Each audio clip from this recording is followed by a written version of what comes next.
Bonjour à tous, aujourd'hui dans cette vidéo, je vais vous montrer comment on taille le poinsettia ou également appelé étoile de Noël. Donc le poinsettia, c'est la plante qu'on achète beaucoup pendant la période de Noël par rapport à ces belles feuilles rouges qui sont très décoratives. Alors des fois elles peuvent être pailletées, etc. Donc c'est assez sympa. On l'offre pendant Noël.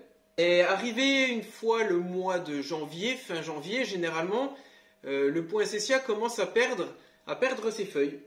Les feuilles tombent petit à petit, comme vous pouvez voir à côté de moi. Donc c'est vrai que ce n'est pas du tout esthétique. Ce qu'il faut faire, c'est de réaliser une taille pour stimuler la plante à repartir. L'objectif va être de la tailler, de la rabattre à une vingtaine de centimètres. Vous allez la laisser comme ça et vous verrez qu'à partir du mois de février, début mars, de nouvelles pousses vont apparaître. Il y aura à nouveau de nouvelles feuilles. Et la plante sera toute verte, donc il n'y aura pas de pousses rouges. Les pousses rouges vont apparaître quand les jours vont commencer à raccourcir, car c'est une plante en fait de jours courts. Pour que les pousses rouges apparaissent, il y a deux méthodes. Si vous avez votre poinsettia au bord d'une fenêtre, naturellement les jours raccourcissent, donc il va faire nuit beaucoup plus tôt que d'habitude. Donc là, pas de souci, la plante elle va rougir toute seule. Des fois, si vous voulez la faire rougir bien avant pour qu'elle soit vraiment bien rouge pour la période de Noël, ce qu'il faut faire, vous laissez votre plante à la lumière pendant une dizaine d'heures de la journée et le restant du temps, vous la mettez dans une pièce noire ou une pièce où il n'y a pas du tout de lumière. Et vous allez voir que de nouvelles pousses rouges vont apparaître. Si vous laissez toujours votre plante vers une source de lumière, alors que ce soit, mettons comme ici, de la lumière artificielle qui reste allumée 12 heures par jour, quelle que soit la période de l'année, automatiquement la plante elle ne va pas faire de pousses rouges. Donc là ça ne va pas aller. Si vous laissez votre plante vers une source lumineuse constamment, ça ne va pas aller non plus. Il n'y aura que des feuilles vertes. Pensez, arriver le mois octobre, début novembre, à commencer à mettre la plante le soir dans une pièce sombre jusqu'à, donc à partir par exemple de 17 h jusqu'à 8 h le matin. Donc à 8 h le matin, vous la remettez dans votre pièce où il y a la lumière, donc artificielle ou naturelle, peu importe. Et le soir, vous la remettez dans une pièce à partir de 17 h, dans une pièce noire, jusqu'au lendemain matin, 8 h. Et vous verrez les pousses rouges apparaître. Maintenant, j'ai assez parlé et je vais vous montrer comment réaliser la taille. Vous verrez, c'est relativement simple. Alors quand je vais tailler la plante, on peut apercevoir où les feuilles sont tombées justement. Des nouvelles pousses, il y a des toutes petites feuilles qui sont déjà présentes.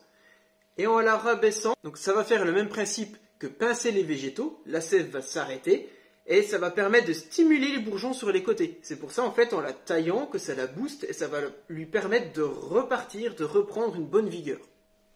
Pour ce faire, on utilise un sécateur et on rabat à une vingtaine de centimètres. Donc à peu près cette hauteur. Il n'y aura plus du tout de feuilles, plus du tout de pousses rouges, ni de feuillage vert, mais c'est normal. On taille toujours au-dessus d'un nœud. Une chose à savoir, quand vous taillez, faites attention, on peut apercevoir ce fameux liquide blanc qu'on appelle du latex. Évitez de vous en mettre sur les doigts. Par précaution, vous pouvez mettre des gants. Ce latex peut être irritant.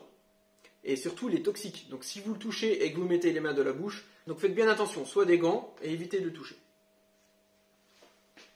Et ensuite, donc je fais pareil.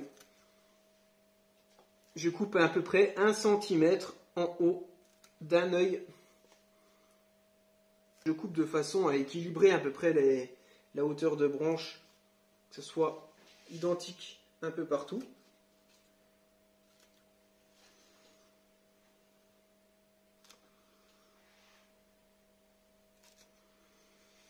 On aperçoit même sur le sécateur tout le latex, donc après il faut nettoyer le sécateur aussi. Voilà, ma plante est taillée.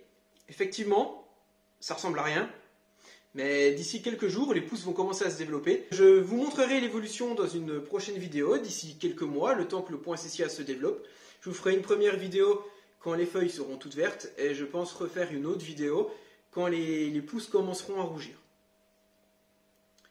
Le poinsettia, ne le jetez pas. La plupart des gens, justement, dès qu'ils perdent ses feuilles, on a tendance à tout le temps jeter cette plante. C'est comme certaines personnes jettent les orchidées. Les orchidées sont défleuries. Au lieu de les garder et les faire refleurir, ils les jettent. Le poinsettia, c'est pareil. C'est une plante, malheureusement, qui est trop souvent jetée à la poubelle.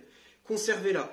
Pour la conserver, il faut savoir une chose, c'est une plante qui est frileuse. Donc, évitez de la mettre au courant d'air. Et quand vous l'arrosez, ne l'arrosez pas avec de l'eau très très froide, surtout en hiver. Elle va avoir un choc thermique et elle va souffrir, elle va perdre tout son feuillage, justement. Conservez-la, ne la jetez pas, bichonnez-la.